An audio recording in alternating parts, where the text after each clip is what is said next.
Doctor Baba Saheb Ambedkar open university.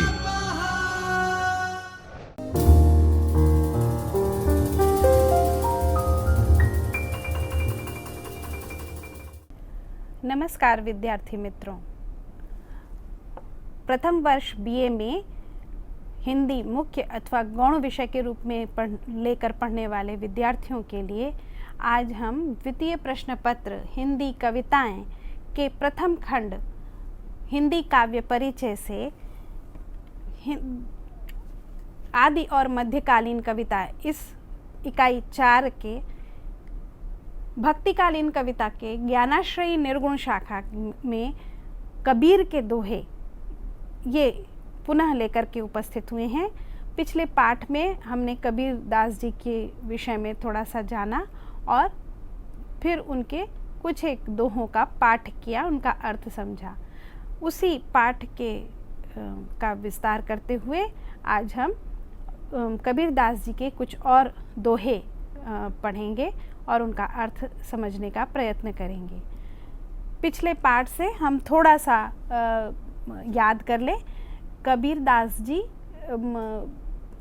Hindi की जो भक्तिकालीन साहित्य धारा है उसमें उस संत साहित्य धारा के प्रमुख हस्ताक्षर हैं, प्रमुख संत कवि हैं जो कि निर्गुण अर्थात एकमात्र ब्रह्म पर विश्वास रखने वाली ऐसी भक्ति जिनका संतों की थी उनमें उस धारा के वो कवि हैं और उसमें भी ज्ञानाश्रयी शाखा के वो प्रमुख कवि माने जाते हैं।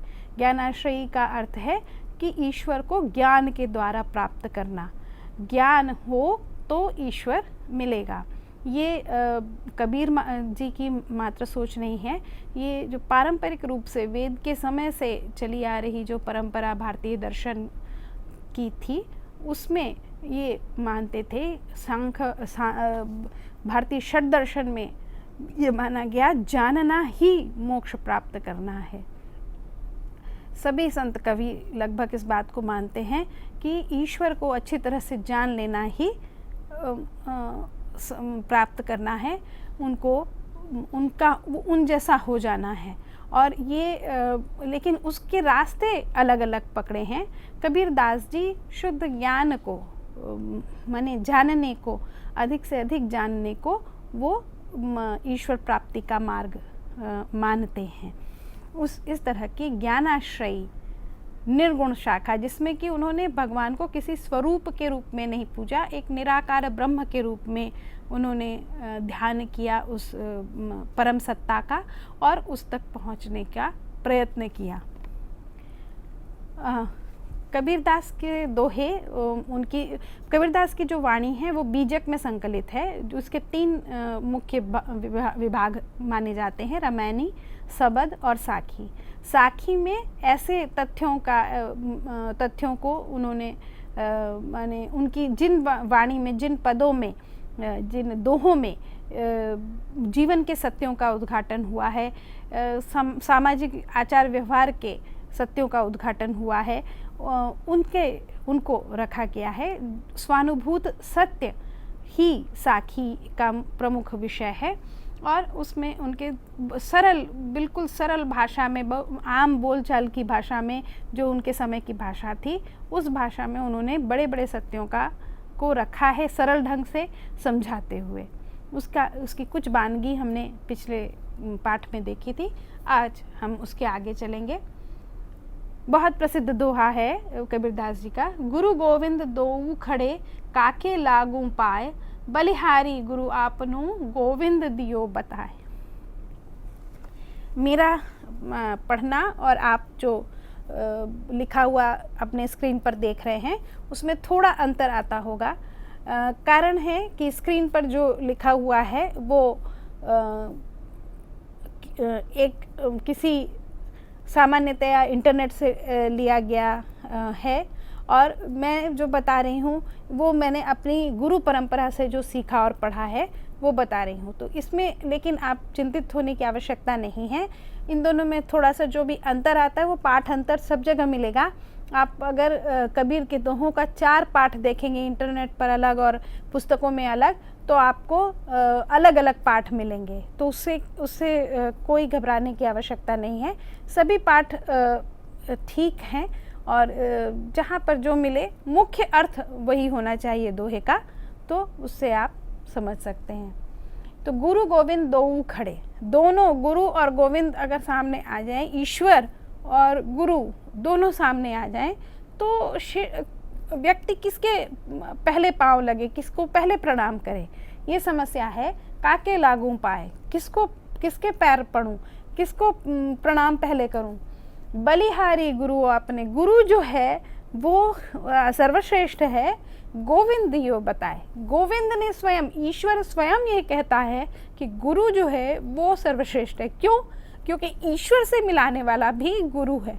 गुरु तक कैसे पहुंचा जाए ये भी, ईश्वर तक कैसे पहुंचा जाए ये भी गुरु ही बताता है। ईश्वर तो बाद में आएंगे, गुरु पहले आते हैं। तो इसलिए गुरु को ही प्रणाम करना पहले उचित होगा, कि गुरु ही वो व्यक्ति हैं जो ईश्वर तक ले जाते हैं। अतः गुरु का स्थान ईश्वर से भी पहले आता है। यदि प्रणाम करने का क्रम है तो उसमें गुरु को हम, ईश्वर और गुरु दोनों सामने हों तो गुरु पहले अधिकारी हैं जिनको प्रणाम किया जाए, जिनको सम्मान दिया जाए, उसके बाद ईश्वर तो है ही। सीधे सरल शब्दों में उन्होंने एक इस सत्य का भी उद्घाटन किया कि ईश्वर उस समय, कबीर, हमें जब भी हम देखते हैं किसी भी कविता को, या वो संत साहित्य हो या अभी आज की आधुनिक कविता हो, हमें हमेशा कवि किस परिस्थिति में रह रहा था, उसका समाज कैसा था और किन सामाजिक, आर्थिक, राजनीतिक परिस्थितियों के बीच में उसने रचना की, ये बहुत महत्वपूर्ण होता है जानना उसकी रचना को समझने के लिए।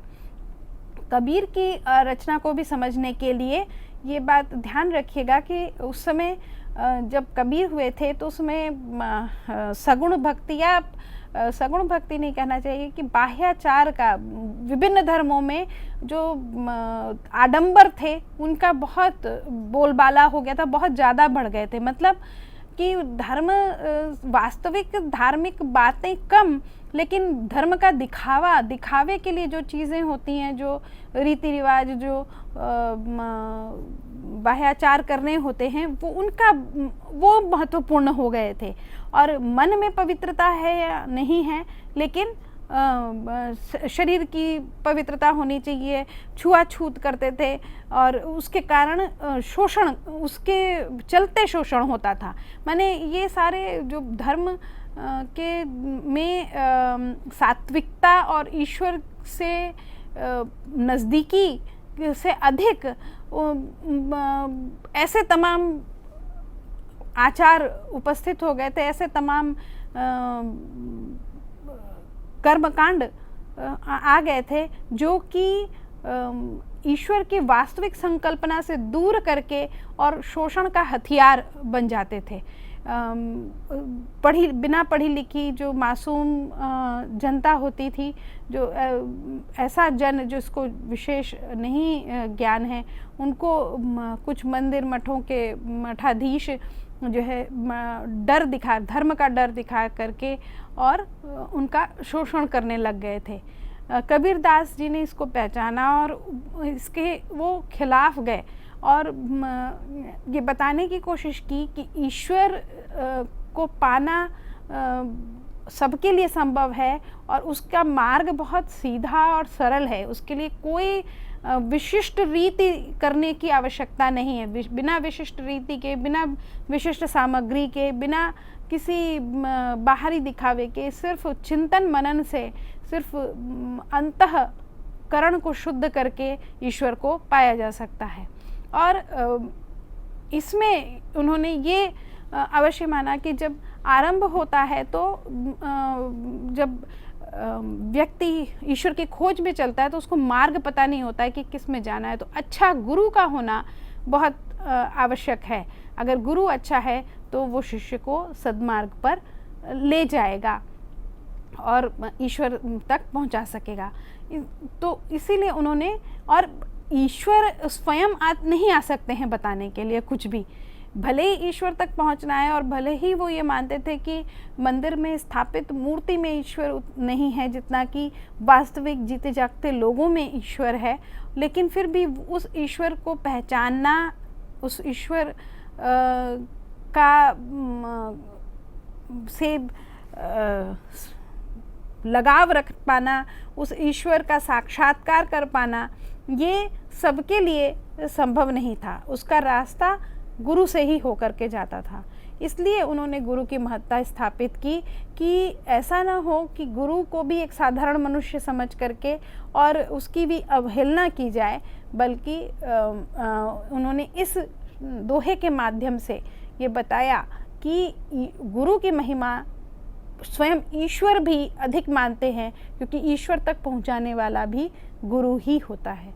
तो यहाँ पे उन्होंने एक तरह से ईश्वर की जो मूर्ति है या ईश्वर का एक स्वरूप जो लोगों ने बिठा रखा था, जो कि भयदायक उस समय सिद्ध हो रहा था, उसके भय को मिटा करके उन्होंने एक जीते जागते मनुष्य, एक जीते जागते गुरु की, जिसको हम प्रतिदिन देख सकते हैं, उसकी महत्ता को स्थापित किया, मनुष्य की महत्ता को स्थापित किया। ये छोटा सा श्लोक है, छोटा सा दोहा है और बहुत सरल सी बात है। इसमें केवल इतना कह करके शांति ली जा सकती है, कि विराम लिया जा सकता है कि ईश्वर ने स्वयं कहा कि गुरु के पांव पहले छुओ। लेकिन ये बेहद सरलीकृत इसका अर्थ है। इसका अर्थ बहुत, वस्तुतः इसके पीछे बहुत बड़ी सोच, बहुत ऊंची बात है कि मनुष्य के अंदर का ईश्वर वो अधिक महत्वपूर्ण है किसी बाहरी, किसी मूर्ति में बैठे हुए मूर्ति को अगर ईश्वर कहा जाए उसके मुकाबले। तो ये एक तरह से क्रांतिकारी विचार थे कबीर के, और एक तरह से मानवीय संवेदना को, मानवीय श्रेष्ठता को स्थापित करने का, और इस तरह से वास्तविक रूप से ईश्वर तक पहुंचने का साधन बताने का उनका ये एक उपाय था, उनका एक ये साधन था जिसके जरिए वो बता रहे थे। फिर यहाँ पर उन्होंने बहुत सारे जीवन के सत्यों को जो है ये छोटे छोटे दोहों में रखा है। यहाँ पे कहते हैं वो, पानी केरा बुदबुदा असमानुस की जात, एक दिन छिप जाएगा ज्यों तारा प्रभात। हर दिन पर हम जो लगातार देखते रहते हैं उससे हम क्या सीख ले सकते हैं, क्या किस सत्य का उद्घाटन करते हुए वो मामूली सी चीज़ें दिखाई पड़ती हैं, वो कबीर ने अपनी दृष्टि से देखी और उसको उजागर किया। पानी केरा बुदबुदा, पानी में जो बुलबुले उठ जाते हैं, किसी भी कारण से पानी में बुलबुले अगर उठ जाते हैं, कितने क्षण रहते हैं वो, एक क्षणांश भी नहीं होता उनका। और असमानुष की जात, और मनुष्य की जो मनुष्य जीव है वो उसी प्रकार तो है, उसके जीवन का क्या भरोसा, वो जीवन कितने दिन का है। अगर 100-150 वर्ष भी जीता है तो इस अनंत कालावधि में वो कालावधि कितनी ठहरती है। तो ये मनुष्य जो है वो उतना ही क्षणभंगुर है जितना कि पानी का बुलबुला। पानी का बुलबुला अभी देखते मात्र से मिट जाता है। मनुष्य का जीवन भी वैसा ही है, अभी है जीता जागता मनुष्य, एक कुछ हुआ, पैर फिसला, पानी में गिरे, डूब गए और वो जीवन समाप्त। तो मनुष्य का जीवन उतना ही क्षणभंगुर है जितना पानी के बुलबुले का। एक दिन तो समाप्त हो ही जाना है। जैसे प्रभात का तारा, प्रभात कहते हैं, प्रभात सुबह का जो तारा है बहुत चमकीला होता है। एक शुक्र तारा, शुक्र कहते हैं, शुक्र ग्रह है, वो दिखाई पड़ता है। कोई भी हो, माने सुबह के समय, बिल्कुल जिस समय सूर्य उगने के पहले जो आखिरी तारा होता है आसमान में दिखाई पड़ने वाला, वो बहुत चमकदार दिखाई पड़ता है। लेकिन जैसे ही सूर्य उदित होता है, सुबह होती है, वो छिप जाता है, नहीं दिखाई पड़ता है। तो उसी तरह से मनुष्य भी एक दिन अभी दिखाई पड़ रहा है, कल वो नहीं दिखाई पड़ेगा, उसका जीवन समाप्त हो सकता है किसी भी कारण से। तो उस छोटे से जीवन में उस यहाँ कबीर की एक बहुत बृहद दृष्टि, जिसको हम सामान्यतः नहीं देख पाते।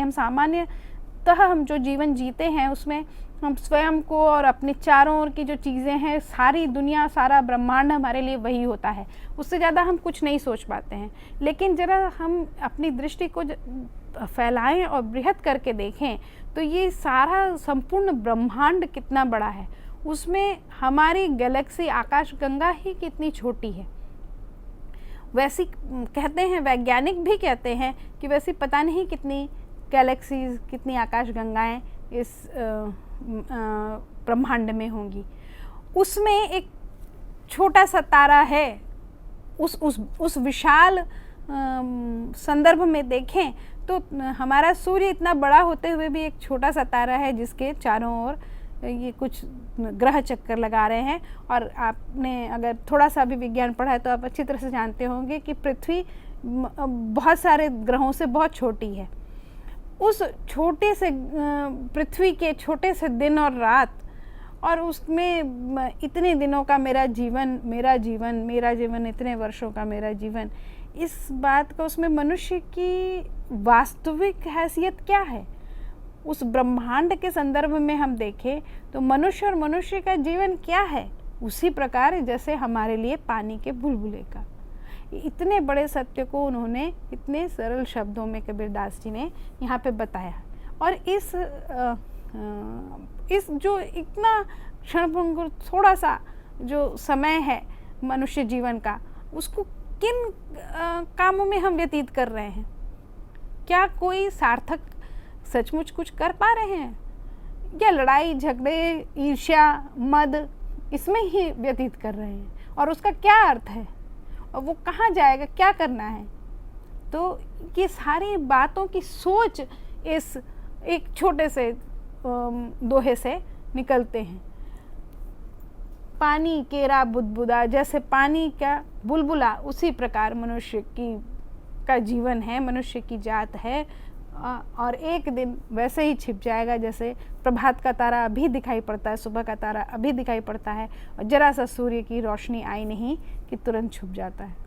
तो ये जो छोटा सा ये तुच्छता जीवन, मनुष्य जीवन की दिखला करके वो इस ओर इशारा करना चाह रहे हैं कि संपूर्ण मनुष्य जीवन ही इतना तुच्छ है, फिर उसमें और ज़्यादा तुच्छता लाने वाले जो भाव हैं या विचार हैं या कार्य हैं, उनकी कहाँ स्थान है और क्यों होना चाहिए उनका स्थान, नहीं होना चाहिए। अगला ही फिर से उन्होंने इस पर अगले दोहे में प्रकाश डाला है, विचार किया है। दुर्लभ मानुष जन्म है, देह न बारंबार, तरुवर ज्यों पत्ता जड़े, बहुरी न लागे ढार। फिर वो बता रहे कि मनुष्य जन्म जो है वो दुर्लभ है। मनुष्य जन्म, पहले भी मैंने पिछले पार्ट में भी बताया था कि 84 लाख योनियों के बाद मनुष्य जन्म होता है, ऐसा हमारे दर्शन शास्त्र में मानना है। हमारे जो पुराण परंपरा है उसमें हम मानते हैं कि 84 लाख योनि होती हैं जीवों की, उसके बाद मनुष्य जन्म मिलता है। तो ये मनुष्य जन्म, इस बार हम मनुष्य उत्पन्न हुए हैं, अगली बार पुनः मनुष्य ही उत्पन्न होंगे, ऐसी कोई गारंटी नहीं है, ऐसा कोई लिखा हुआ नहीं। हमारे कर्म, ये पूरा कर्म सिद्धांत फिर भारतीय दर्शन कहा जाता है कि हमारे कर्म जैसे होंगे, जिस प्रकार का हमारा व्यवहार रहेगा, उसी प्रकार फिर हमें अगला जन्म मिलेगा। तो ये मनुष्य ही है प्राणी जो सोच सकता है, अपनी मुक्ति का उपाय कर सकता है। तो ऐसे दुर्लभ मनुष्य जन्म को, जो पुनः पुनः नहीं मिलने वाला है, तरुवर ज्यों पत्ता झड़े, बहुरी न लागे डार। तरुवर से, पेड़ से पत्ता झड़ गया, नीचे गिरा, तो फिर से उसको वापस अगर पेड़ पर लगाने का यत्न किया जाए तो नहीं लग सकता है, फिर से तो नहीं लगेगा। हम कितना भी प्रयत्न कर लें, डाल टूट जाए और पुनः उस डाल को हम जोड़ करके और बांध करके और चाहते हैं कि पुनः वो पनप जाए, लेकिन वो नहीं पनपती। बहुत शायद ही कोई हो कि वो पनप पाए, लेकिन सामान्यतः नहीं। पत्ता झड़ गया, जो कुछ निकल गया, जो समय गया वो गया, जो बात खराब हो गई वो हो गई, वो फिर बनती नहीं है। तो ये मनुष्य जन्म दुर्लभ है। ये मनुष्य होते हुए हम अपने मुक्ति के लिए प्रयास कर सकते हैं, ईश्वर के संबंध में चिंतन कर सकते हैं और उस तक पहुंचने का यत्न कर सकते हैं। फिर ये जीवन समाप्त हो जाएगा तो हम लाख सर पटक लें, वापस हमें ये जीवन नहीं मिलने वाला है। फिर वो 84 लाख योनियाँ होंगी, उसके बाद तब जाकर मनुष्य देह मिलेगी, तब पुनः विचार शक्ति मिलेगी और पुनः हम कर सकेंगे। तो ये इतना जो दुर्लभ चीज़ है, अगर कोई भी दुर्लभ चीज़ हमारे पास मिलते हैं तो हम उसको सहेज के रखते हैं। अगर जिस भी चीज़ को हम दुर्लभ मानते हैं वो हमारे पास आई नहीं कि उसकी रक्षा के हम पूर्ण प्रयत्न करते हैं, तो फिर मनुष्य जन्म जो है, जो मनुष्य देह है, जो बारंबार नहीं मिलने वाली है, जो ख़त्म होने के बाद 84 लाख योनियों के बाद शायद फिर मिले तो मिले, तो ऐसे दुर्लभ मनुष्य जन्म और मनुष्य देह का हम सदुपयोग क्यों नहीं कर रहे? हमारे पास कहाँ समय है कि हम उसको निगेटिव चीज़ों में, उसकी नकारात्मकता में, जो एक दूसरे के प्रति गलत भावनाएं हैं, उसमें अपने समय को व्यतीत करें। हमें तो इस देह का, इस मनुष्य जन्म का अधिकाधिक सार्थक उपयोग करना चाहिए, अपनी मुक्ति के लिए प्रयत्न करना चाहिए और अपने आप को ईश्वर तक पहुंचाने के लिए प्रयत्न करना चाहिए। ये उन्होंने इस दोहे के द्वारा प्रेषित करना चाहा है। माया मुई न मन मुआ, मरी मरी गया शरीर, आशा तृष्णा ना मुई, यों कही गया कबीर।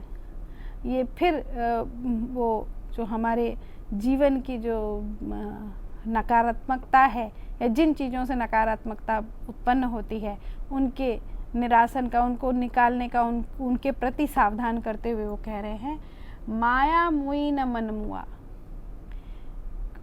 सब कुछ हमारे पास से चला जाए, लेकिन हमारी जो इच्छा आकांक्षाएं हैं वो समाप्त नहीं होती है। मरी मरी गया शरीर, यहाँ पर मरना सचमुच मर जाने से तात्पर्य नहीं है, बल्कि है कि इतने इस दुरावस्था में पहुँच गए कि मृत्यु के समान हो गया, कि अपने व्यसन के कारण, अपने उच्चाकांक्षाओं के कारण इस प्रकार का अपना जीवन बना लिया कि वो मृतप्राय ही हो गया। आज के संदर्भ में हम अगर इस चीज़ को देखें तो अधिकाधिक भौतिक सुख सुविधाएं उपलब्ध कराने के लिए अधिकाधिक धन की आवश्यकता होती है। अधिकाधिक धन कमा पाने के लिए सारे लोग एक अंधी दौड़ में लगे हुए हैं, दिन रात मेहनत कर रहे हैं। कोई पारिवारिक जीवन नहीं, कोई अपने स्वास्थ्य का ध्यान नहीं, अपना शरीर कितना भी कष्ट पा रहा है, 12 घंटा 20 घंटा तक काम कर रहे हैं, सोने का नहीं, अच्छा पहन नहीं रही, खान बने आगे कभी हम करेंगे, आगे कभी करेंगे, इतना पैसा हमारे पास इकट्ठा हो जाए, इसलिए अंधी दौड़ में लगे हुए हैं। और अंत में जब सचमुच काम उनका ख़त्म होता है, माने रिटायरमेंट हो जाता है, तब उनके हाथ में कुछ भी नहीं रहता है। न तो अच्छा स्वास्थ्य होता है कि वो उस जो अभी तक उन्होंने पैसे जुटाए उसका सदुपयोग कर सकें अपने लिए, क्योंकि तब तक स्वास्थ्य इतना ख़राब हो चुका होता है कि सारे माने समय अपने शरीर के कष्टों से मुक्ति का उपाय ढूंढते ढूंढते ही सारा समय नष्ट हो जाता है। कोई वास्तविक जीवन या उत्साहपूर्ण जीवन जीने योग्य ही नहीं रह जाता है, या फिर सारे अपने सगे संबंधी और अपने आसपास के लोग इतने छूट जाते हैं कि जिनके साथ आनंद लिया जा सकता है वही अब साथ नहीं होते हैं। तो अंत में उस भौतिक सुख, उस पैसे का लाभ क्या? और ये जो बार बार उसके कारण उस पूरे अपने नौकरी के काल में पूरे अपने ये करते हुए वो देखते हैं कि माने कितनी बार होता है कि वो परेशान होते हैं, दुखी होते हैं और अधिक कार्य के कारण बीमार भी पड़ते हैं, लेकिन उस पे वो ठहरते नहीं हैं, उसी अंधी दौड़ में लगे रहते हैं। तो सबसे पहले अगर स्वस्थ जीवन जीना है, अच्छा जीवन जीना है या सार्थक जीवन जीना है, तो ये जो महत्वाकांक्षाएं हैं, अति महत्वाकांक्षाएं कहना चाहिए, या अत्यधिक तृष्णा जो है उसको त्यागना जरूरी है। क्योंकि वो सब माया, धन चला जाए और अगर मन में संतोष नहीं है तो सब कष्ट, सब तरह का कष्ट प्राप्त करता है मनुष्य। और तृष्णा ऐसी चीज़ है कि जिसके कारण मृत प्राय होते हुए भी जीवन जीने की आकांक्षा रखता है। पढ़ी पढ़ी के पत्थर भया, लिख लिख भया जो ईंट, कहे कबीरा प्रेम की लगी न एको छींट। यहाँ पर पुनः उस समय के प्रश्न पर उस पर उन्होंने क्या कि जो पंडित बहुत पढ़ते हैं, बहुत लिखते हैं, बहुत शिक्षा करते हैं, कबीरदास स्वयं शिक्षा प्राप्त नहीं थे, लेकिन शिक्षा प्राप्त आज भी ये बिल्कुल लागू होता है। आज के समय में भी 15वीं शताब्दी के थे, लेकिन आज इतना समय बीत जाने, 500 वर्ष से ऊपर बीत जाने के बाद, 600 वर्ष बीत जाने के बाद भी आज उतनी ही सत्य है कि एजुकेशन जिसको कहते हैं, या पढ़ना लिखना, डिग्री, वो लेने के बाद भी अगर प्रेम, मनुष्य के प्रति प्रेम नहीं उपज सका, एक दूसरे के प्रति अगर सहानुभूति और एकीकृत भाव नहीं उत्पन्न हो सका, तो अगर प्रेम नहीं हुआ तो फिर कुछ भी नहीं हुआ। प्रेम एक दूसरे से, प्रेम ईश्वर से, और एक दूसरे के हृदय में बैठे हुए ईश्वर से, इस प्रकार का ना हो तो कोई पढ़ के पत्थर ही होगा, लिख लिख के ईंट ही होगा, कोई उससे लाभ नहीं। एक साधारण से बात से उन्होंने इस सत्य को उजागर किया। इसी प्रकार उनके दोहे, अनेक दोहे हैं जो अनेक जीवन के सत्य के जीवन के अनेक सत्यों को उजागर करते हैं, और बहुत ही कम शब्दों में बहुत सारे हमें अपनी जीवन जीने की, सच्ची जीवन जीने की राह दिखाते हैं। आप अपने अध्ययन काल में इनको तो पढ़े ही, ये जो दोहे आपके सिलेबस में है, कोर्स में है, उसके अलावा आप कहीं भी कभी भी इनको पढ़ें और आपको आनंद मिलेगा। कबीर के विषय में सबसे अधिक अच्छा जो माना जाता है लिखा हुआ, वो आचार्य हजारी प्रसाद द्विवेदी लिखित कबीर नामक एक पुस्तक है। उसमें कबीर का सर्वांग विवेचन है, वो आप देख सकते हैं कभी आवश्यकता हो, ये एकेडमिक के लिए। और कबीर की रचनाएं ऐसा एक इस पर है, इंटरनेट पर आप ढूंढे bharatdiscovery.org, तो उसमें आपको कबीर की रचनाएं मिलेंगी, और सभी तरह के आप रामायणी शब्द भी उसमें देख सकते हैं, और साखी भी और दूसरे तमाम देख सकते हैं। आपको आनंद आएगा। आज का पाठ बस यहीं तक। नमस्ते। स्वाध्यायः परमं तपः।